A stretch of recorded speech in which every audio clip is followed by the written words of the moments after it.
What's up, fellas? Maru here, and welcome to a game called Contraindication. A game where you play as a scientist who decides that she will be her own first test subject. Your time's up. One of my coworkers must have ratted me out. I need your things gone ASAP. Whatever. I'll leave when I leave. See if I care. Movies and arrow keys presents her to the simple controls. The door leads at the top right.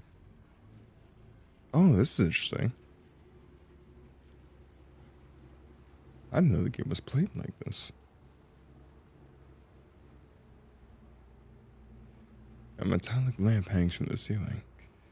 Rama stares up at it every night, the hazy light bulb foaming an opaque eye that looks down on her.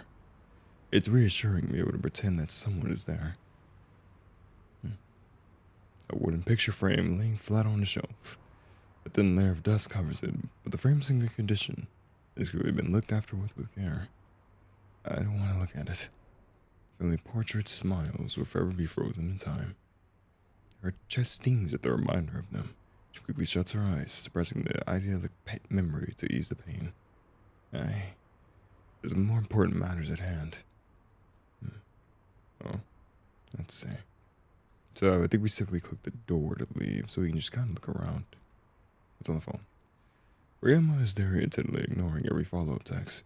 She will leave on her own schedule, not the insistence of someone whose face she cannot recall. Incompetent. If you did your job properly, I could have finished my work in its entirety. And I'm left with no choice but to present it as is. Even a simulated test would be nice. She continues muttering to herself under her breath. A thin soft blanket, the kind you want to stay under. A bruised knee. An uncommon occurrence for someone who bruises easily. When she was younger, she was frequently told that she had her mother's eyes. The glow of the phone screen reflects in those same eyes. Though more tired with the years taking their toll, brown turning to green as she continues to read her last report. If the world were to disappear around her at this very moment, she would neither notice nor care. You have TV though, that's nice. A monitor connected to her lap for remote work, powered off. I wish I could have just had a little more time. I'll change this to it before I leave. Alright. And what's outside? The sun is pouring through already. Clear skies. No wonder it's so loud outside today. The harsh brightness of the light is unpleasant, but the gentle warmth it provides wins over even someone as nocturnal as Rama. She moves out from the blanket slightly to absorb it. She is quietly pleased. Should I leave yet? Yeah. Time to head out. As she reaches for the door handle, Rama looks down at the blue and turquoise charm she carries with her at all times. She carefully affixes it to her wallet to keep it secure. She gives it a rub for good luck and takes a breath before quietly setting out towards her first destination. About time. So, grab the case already. Aren't you supposed to blend in as a customer? Those were your garbage rules, not mine. Let me at least window shop before taking off. Sorry. Grab it when you're ready. Alright. Also, just to say, I had no idea the game was going to be like shot like this. I thought it was going to be a basic RPG maker game. This is a really cool way of being like a point and click thing. So yeah. So don't grab the case yet, I suppose. You can window shop. Soda in various forms sprawled across the store shelves. No marketing is necessary when any cold beverage is in weather like this, evident by Ramia's sudden dry mouth. Man, I need to hold back. The committee is more important. You arrange medicine of low doses in comparison to the pharmaceutical drugs on the other side of the wall. She skims some of the descriptions for fun, finding amusement in knowing which chemicals she has utilized in her own research. Some of these shouldn't even be sold. Those are so low they might as well be placebos. Placebos. I wonder if anyone would notice if I replaced some of these with sugar pills. That would kind of be a fun experiment. I'm not sure I'd keep track of the population who purchased it, though. Especially since someone decided to catch the eye of local management and can't help me. I can literally hear you? You wouldn't actually pull a stunt like that, right? Of course not. Who do you think I am? I make the world a better place, remember? Bags of chips line the row of the store shelves. Rayama's mouth slightly waters at the sight of some of her favorite flavors, the packaging of each bright and inviting. I forgot to eat again. The committee is more important. I'll find something for lunch after. And yourself on the CCTV. Now is not time for Rayama to think that. To think that's a luxury she will have while waiting at the subway station later. My most important priority right now is securing the briefcase. She has discreetly been watching the object of her attention through her peripheral vision, noting the condition of the case to make sure it has not been tampered with. It looks the same as I saw it last time. I'll make sure by checking the weight before leaving, but at least they didn't screw it up. CCTV. A security camera displaying what it sees to the television screen as a warning. It's of no concern to Rayama, as she knows that the server the data is stored in has been past capacity for quite some time. The briefcase is in plain sight. Unless someone were to observe the live footage at this very moment, there is no danger. Having monitored the activity around this particular pharmacy, in this particular store, Rayama knows it's safe. I guess we're good here. Light indicating that the power is on, a reflection you were being watched. Wire to bridge the gap. Okay, on this is Pacific, but can I see this thing? Poster, don't forget your amends. As if I'd forget. There's a lot of stuff you can just interact with, not to just annoy everyone by clicking everything, but like, it's just kind of shocking me that you can click everything. And a person. Not even gonna speak to me? As if you deserve being acknowledged. Tough crowd. A smile slips out involuntarily, and Rayama quickly turns to hide it. What would you even want to speak about anyways? Not entirely sure, actually. I guess I should interact again if I want to talk about things. Should I say anything? Oh wow, I can actually ask quite a lot. How's the weather? Why don't you tell me? You just came from outside. You fool. They're still letting you work here. You underestimate my ability to push the blame onto others. Yeah, that sounds about right. Oh wait, the screen. What waste materials? Anonymity. The screen's protecting is someone scamming their own company. I can hear you. She can barely express a smile. I know. What do you even look like? Like you, I guess? If you slept more, ate properly, drank water, put on makeup. What? With the amount of work you're doing, the stress alone will give you the white hair, Very funny. How's your sidekick been working out? Let's just say I make more than what they pay me. Good job. How'd you get your clientele anyways? Secret of the trade. You're a pretty unique case, though. I restored experimental medicine for anyone else. I am taking that as a compliment. Thank you. Oh, crap. Let's see. What do you do off the clock? Kill time, mostly. Watching shows, catching a movie, every once in a while hanging out with friends when they're free. Stuff like that. The camera, last time I did anything besides work or sleep. You can tell our protagonist is quite invested in their work. Alright, there you go. We've lingered long enough. I stored it per your instructions, so she examines the case carefully, opening it to ensure the validity of its contents before shutting the lid with a sigh of relief. Looks good. I wired the money to your account for the trouble. Pleasure doing business. Don't expect a repeat customer. If your little operation here didn't have a setback, my work would have been finished properly. Yeah, sorry about that. Good luck with whatever you have planned. Thanks. Good luck to you too. She exits the decrepit storefront, looking back one final time. Got what I came for. Next up is the committee. Rayama begins walking towards the nearest subway station. She soon finds herself descending via metal stairs towards the landing point, noting the paint that has been peeled off from daily use. There's a sound of acknowledgement from the computer system as she scans her pass before going to the turnstile. Turnstile? I can't remember how to say that. I ignore the subway coming, going at regular intervals on the other side of this metal island. The sensation of each train arrival resembles that of a wave approaching, the water washing over us all, in a place where even the sun cannot reach. Rayama quietly evaluates her current situation. Everything will be over soon. I should probably make sure I have everything in order before the subway arrives. Alright. Can you check your items? I will never let it go. Ermia keeps it on her at all times, attaching it to her wallet whenever she leaves. Evil Eye Amulet. Why not? They are contained within a briefcase, ensuring their safety. My life's work in their honor. Huh. Alright. That was just the items you had. Someone's standing closer than I'd like. They're acting a bit strange. I'll try to grab a seat further away once I'm on the subway. Looking around a little more. Still got a couple minutes to go. A light piercing through the darkness, an eye staring back at me.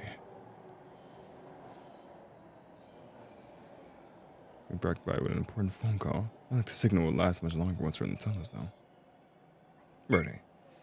Rayama takes a deep breath, steadying herself. This is the day she has been preparing for. Sooner than expected, yes. But Rayama is certain that even in a somewhat unfinished state, this time her project will succeed. This time, the committee will recognize how invaluable her research is to society at large. They will give her the resources she needs to make her a medicine, a staple of every dangerous surgical operation, so no one has to suffer from the loss the way she has. I can't afford to fail. I only have one chance. Their deaths can't be in vain. I'll make sure that they're remembered. Everything has been for their sake, even if they can't see it. The person who was standing closest to Rayama moves closer and bumps into her, discreetly stealing her wallet. The case and its precious cargo fall out of her grasp as an unintended consequence of the pickpocket's collision. Rayama instinctively reaches towards the charm she keeps alongside her wallet, only to find both suddenly absent. She spins toward the culprit and sees those familiar shades of dark blue and turquoise slip into their coat pockets. Thief! That charm! Please, you can keep the wallet. Oh, this is what's inside. Hi, Rajan. Happy birthday, dear Ray. We have a special gift for you. Because now you're 10 years old. Your present is an evil eye amulet. Yes, sir. It'll help you when you need it. The thief is already halfway out of review. Stop! That's the last thing I have from them.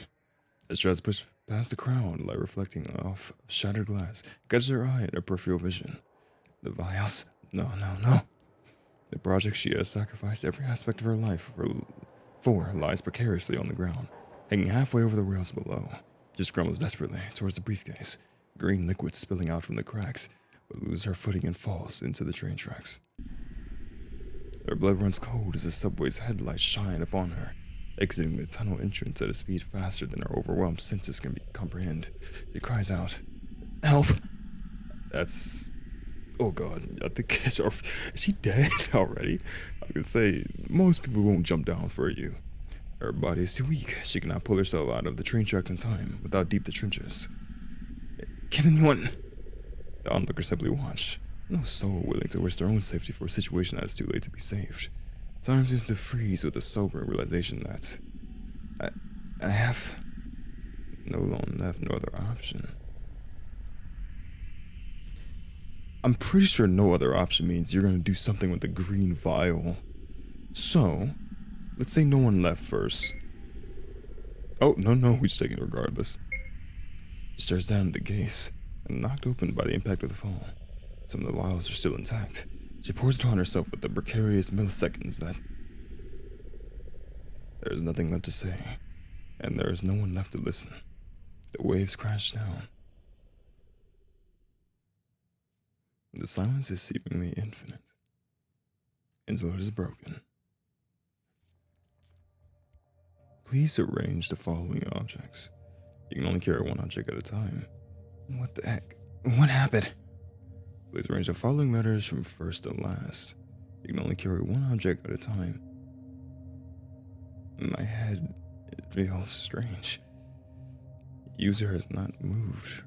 Restating request. Please arrange the following letters from first to last. Alright. I can't think very clearly. I guess I'll put things in the box to get out. Bit of a puzzle, but why not? I'm good at these.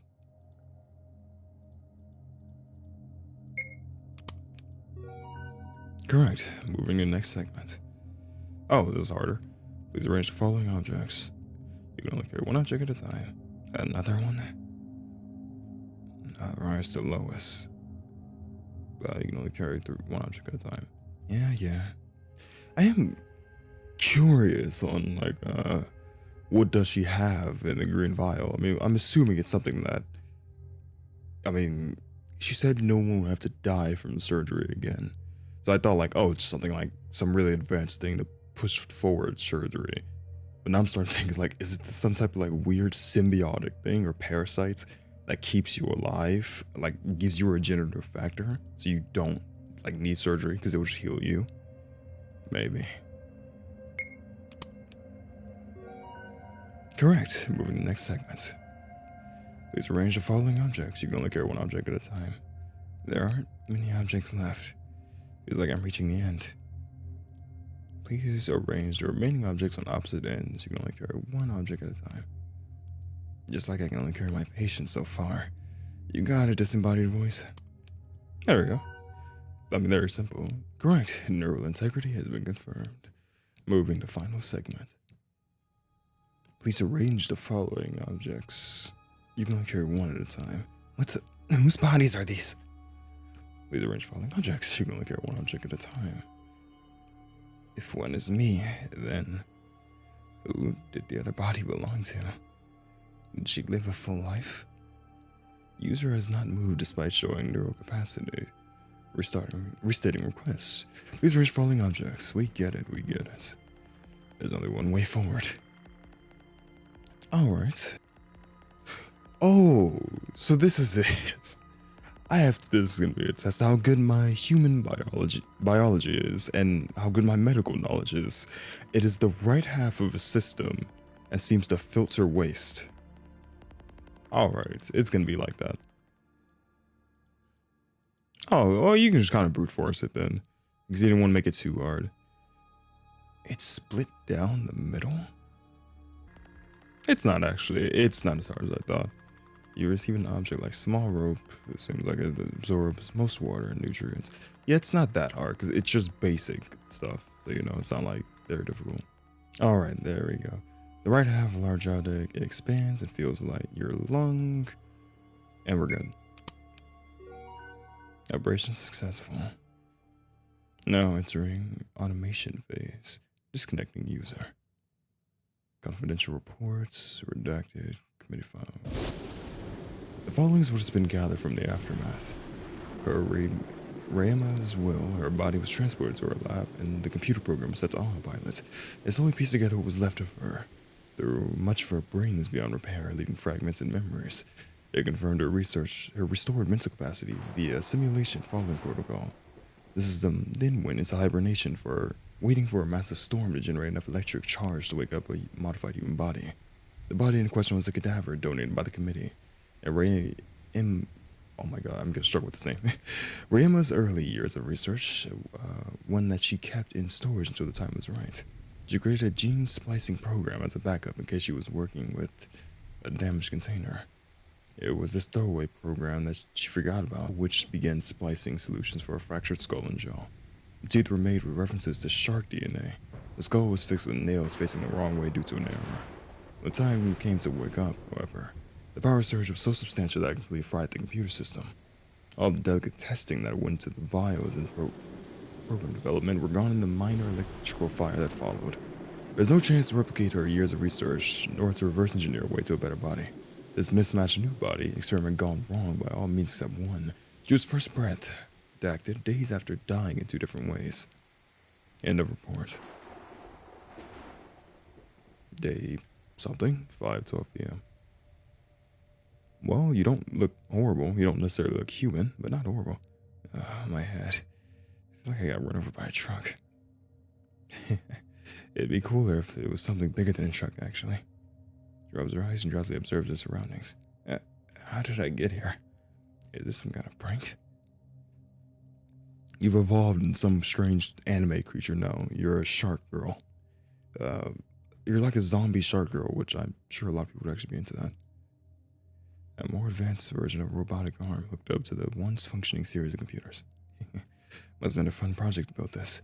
Needle in the middle of the claw is a little disconcerting, though. Seriously sucks that it's motionless now. Alas, what a shame. And its tools. An assortment of medical tools lay on the table. Huh. Wonder why that's there. For you. The shattered glass of a television screen. You can see the vague silhouette of your reflection. It'd probably be clear up close. Look around a bit. What's the rush? I've got all day. Not sure why I'm feeling apprehensive, though. Light filters in from the window. Why does this feel like deja vu? My head is splitting apart, honestly. Seriously. The base of the robotic arm, completely covered in an array of buttons and switches. You stare intently. They're obviously wanting to mess with it. It has countless scorch marks and is beyond repair. The shattered glass of a television screen. Yeah, look in. A piece of memory resurfaces. The person's face is hazy, but their voice is clear. You've always had your something nice. It's frozen in shock. But then, who do those eyes belong to? She locks eyes with her reflection and does not recognize what stares back. Her stomach drops. There's a deep, overwhelming urge to throw up immediately. She rushes towards the window, throwing open the wooden frame so she can breathe in fresh air to quell the nausea. She sticks her head out the window to feel the wind rush by, to be reminded that she's alive, even in this form. The atmosphere of the city hits her all at once, people walking in all directions, the smell of delicious food, the sound of laughter in the distance. Her senses feel heightened, or was it that she never paid attention to this sort of thing before? Regardless, there's a distinct feeling that the city is alive, that she too is alive with it. Life has a strange way of continuing on in spite of it all, whether it's because of her disoriented brain, or the warm sun on her skin. She's already moved past the initial source of distress, but she can't remember what she did with her life until now, and her body looks severely disfigured compared to before, now that she was a model. So what? Her stomach growls. She's alive. Her newfound appetite is further proof of that. But she can't remember her former life purpose, and this is simply an opportunity to choose one for herself. Her stomach growls once more. I don't think I ate anything today. There's a neon sign flickering in the distance, advertising snacks and refreshments at the local arcade. Was that always down the street? Whoa, they sell popcorn too? Surely this is fate.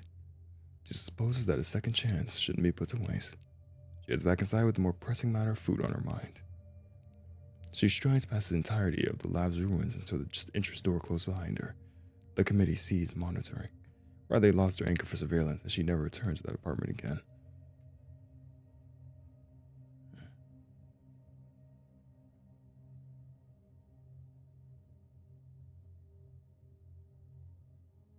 So that was Contraindication. There was a small game, but the art style of the game was really nice. Like I have to say, like that was a very strong point of the game. The arts, just the art in the art style of the game was really nice, and it does leave me so much more wanting to know. But I suppose it's just a really beautiful story of that Rayema would never experience life, because once she lost someone in her life, she just was constantly thinking about how she could save society, and she never was really living her life while trying to stay with her lives. She got so caught up in that she never enjoyed what was going on around her. So, that's the deep message of it, that, I mean, sometimes you should just enjoy what's around you. You don't always have to be fighting for the next biggest thing. That's a good message. But also makes me wonder just like what exactly did she make? Like she obviously made something where it could combine DNA or save you from something. It tempered with her memories kinda, but it saved her from getting run over by a train. So it does just make me really interested in what that was. I don't know if the creator will ever make another thing of that, or is this just a one-off story of like she made something that could combine DNA and made her a shark girl, and that's really cool. No, but seriously, I really did enjoy this game. The music and the art style was really beautiful, and I just thought it was a really great game. There's so much more you can click on and explore just for video brevity. I didn't want to click on absolutely everything and annoy you, but trust me, normally I would. I do want to also say with this game that the creator did say well, this is a big project of theirs, I'm sure, but this isn't their main project. There's another project that eventually will be out, which is their biggest project, called With Insomnia, and there's not much of it right now. I was just looking through the creator stuff, but the genre of it does sound really cool to say. Like it's horror surreal RPG, and I love surreal stuff if you check the channel. But anyway, Thank you all so much for watching me play Contraindication. I sincerely appreciate you all, and farewell for now.